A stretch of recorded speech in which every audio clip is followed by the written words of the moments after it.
Hello, everyone. I hope you are well. Today, I want to talk about the story we are in, for I see a grand narrative unfolding, and let me cover my face here. It's straight. Um, and I want to share it with you.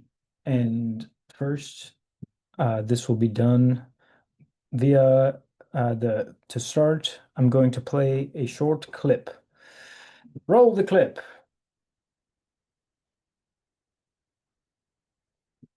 Have you heard of Robert Powell?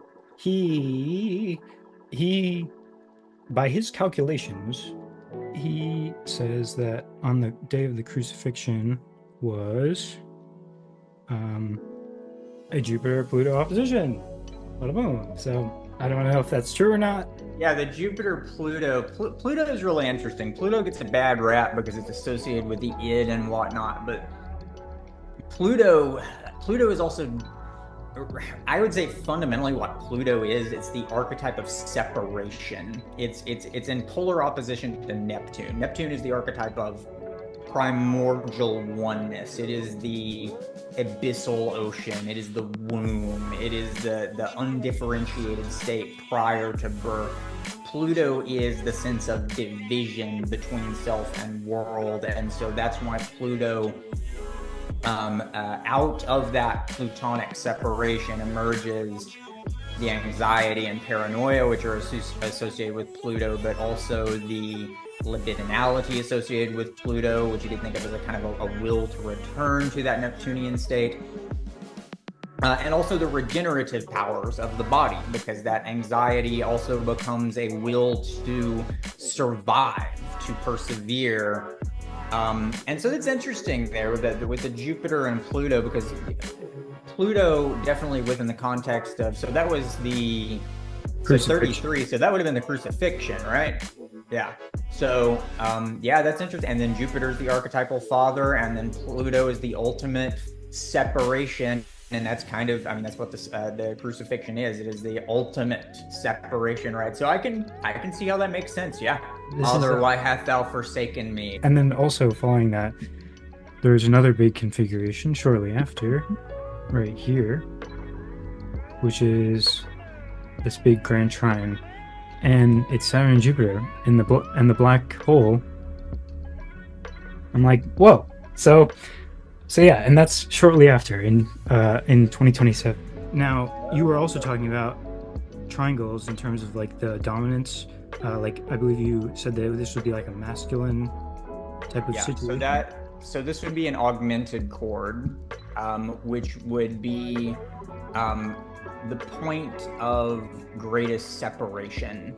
The point of great, it would essentially be the bottom part of the descent on the hero's journey. Effectively, is the way that I've been conceptualizing it anyway. Because that triadic structure is solar fundamentally. I'm getting very strong intimations of like winter solstice vibes, like Christmas, the light is born in the darkest night type of vibes. Right. And so that's going to be something extremely tense that's going to demand some kind of resolution. Interesting how typically the grand trine would be thought of as like a highly benefic, super flowing. You would think, because the way that astrologers think of this, they're thinking of it in terms of, oh, well, the soft aspects are good and the hard aspects are bad. But I think it's more subtle than that.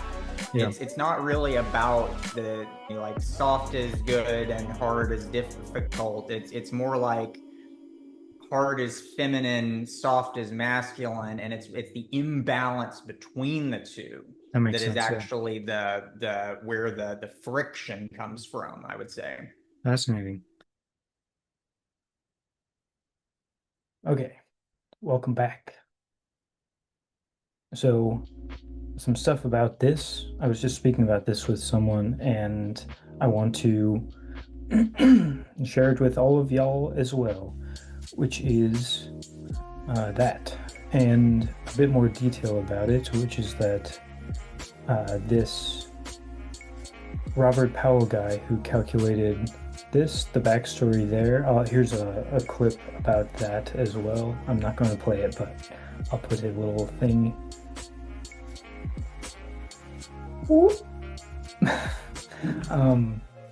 And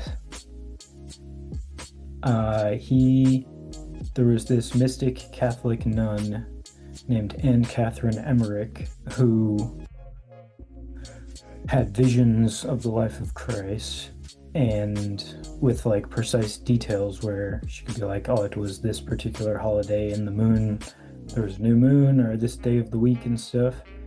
And not people might not get behind her experiences, but this one guy did, and he wrote them down. And then Robert Powell took that information and used it to calculate what was going on astrologically at the time of Christ's ministry. And according to him, there is this Pluto-Jupiter opposition. So that is one thing. Take that, might not be true, but it seems to make sense to me, and it seems symbolically fitting, or that it adds up as described by Sir Turin. And a couple other things, which is that as you saw, when Jupiter and Pluto are approaching a opposition again, and in this summer, and when they were conjunct was the beginning of the pandemic, like when the lockdowns happened. So this is a continuation of that story, meaning that a conjunction is like a new moon where the moon and the sun are together, and it's like a seed. It's starting a story. It's a new beginning. And then once they reach the full moon, this is like the opposition or the climax or the turning point of the story. And so this summer there is a callback to the lockdowns and this interesting resonance perhaps with the crucifixion. And also the Grand Trine is also a callback, because when Jupiter and Saturn were conjunct, that trine is Jupiter and Saturn and the galactic center, the shining void.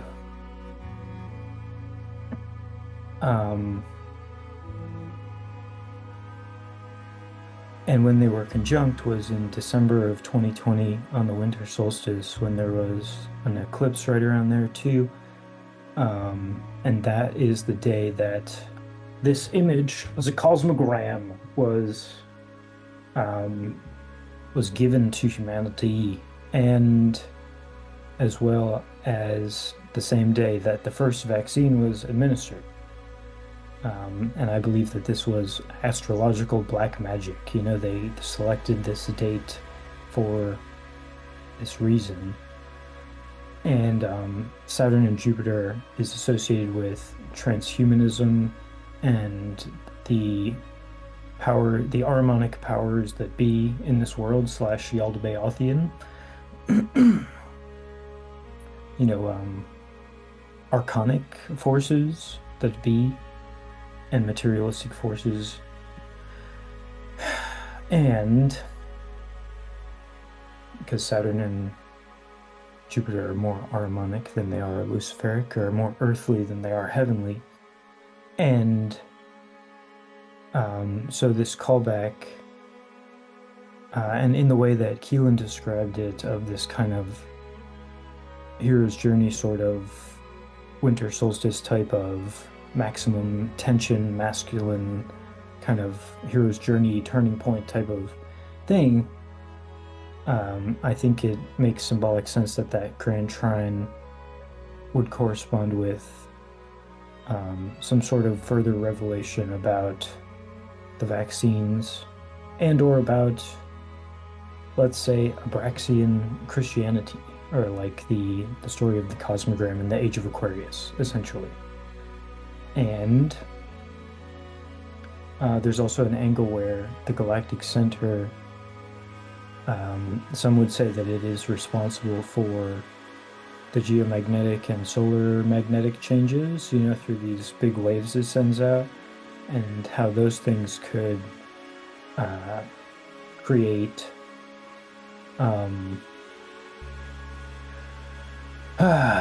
those things could create climatological disasters or such. So who knows? Maybe there will be something like that in 2027. Let's hope not.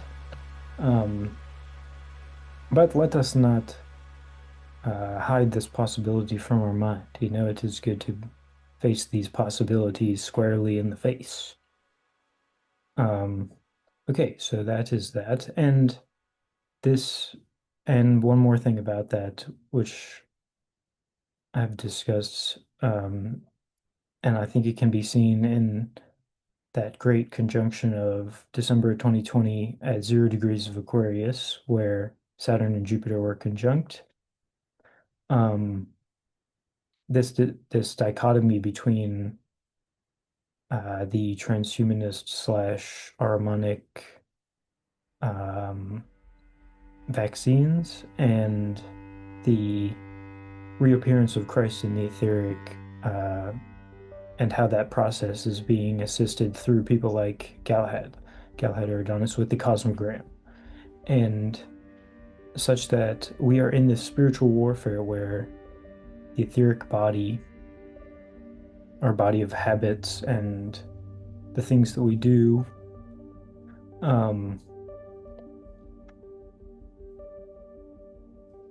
like do I spend all my time on my phone?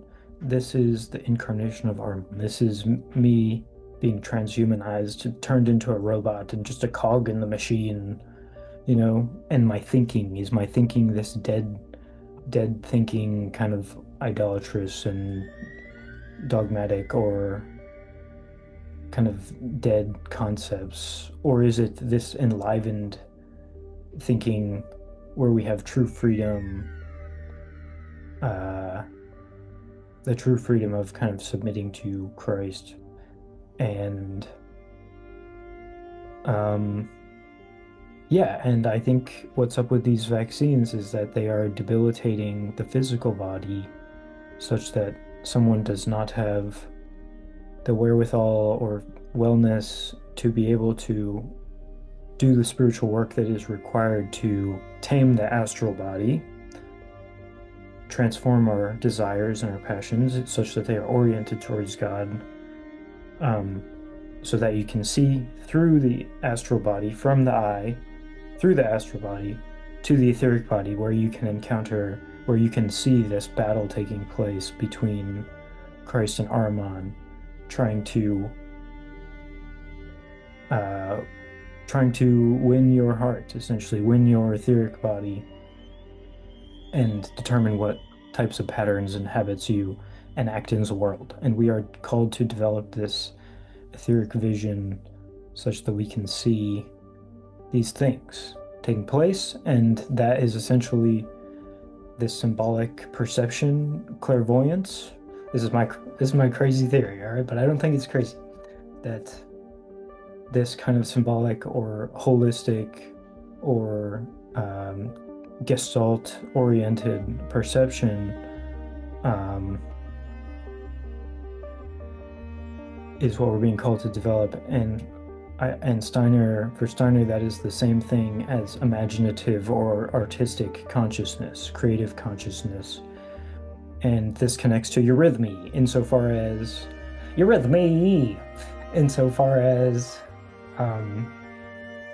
how it works is that if these things are the same, this kind of symbolic or etheric consciousness, where maybe I should look at the camera more often. Hello, where these things are the same, this symbolic or iconic or etheric perception, musical perception,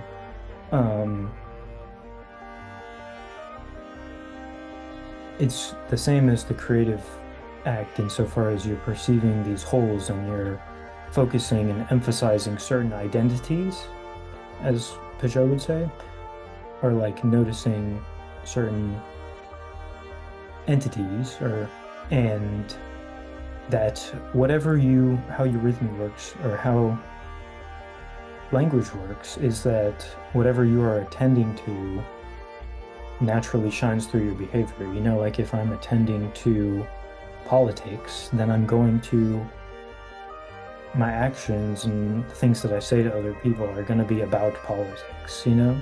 But if I am attending to the etheric, which is these subtle patterns or these symbols or like, you know, and this is how it already works in general, but if we focus on Christ and we look for, if we seek first the kingdom, you know, which is the inside of the cube, you know, the divine spark, which is inside of all things, the lamb slain before the foundation of the world. This is Christ in the etheric. This is how Christ is in all things. And when we focus on that, and when I focus on that in me, you know, and I focus on the spark in my heart, then that is naturally what I create. Like the etheric goes into my physical body, and there's this connection or something where I am who I am, and my real, you know, my gestures and stuff are connected. They're connected to my heart and what I'm feeling in my heart. And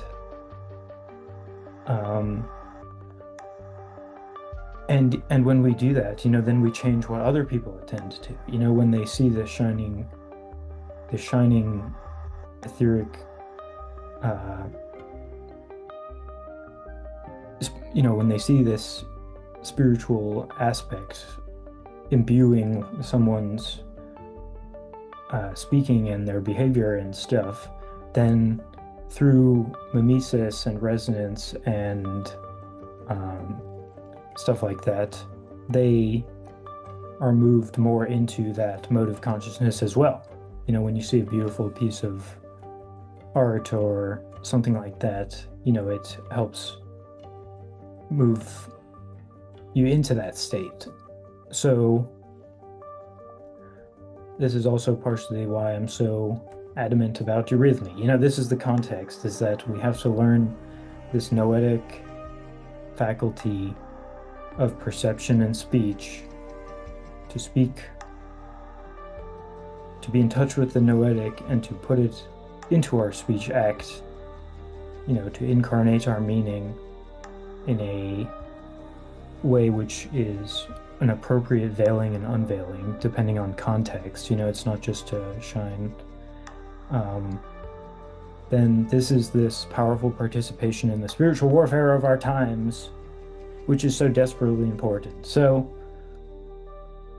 that's my spiel, or that's how what I think is going on. And perhaps you agree, perhaps you do not, and either one is fine.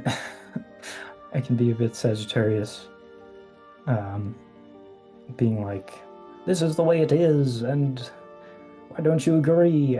But you know, I just wanted to share my perspective here because I think it might be helpful or interesting or important for some people to hear or something. So that is what I have to say today.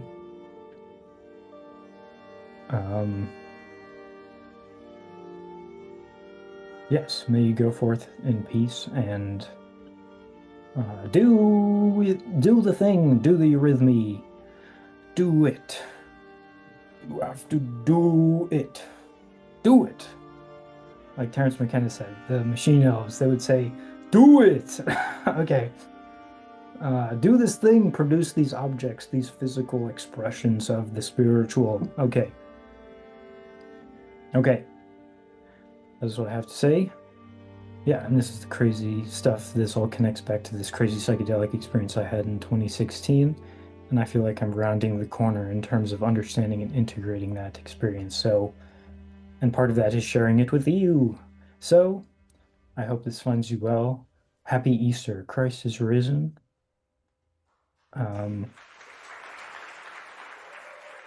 and God bless you all. Okay.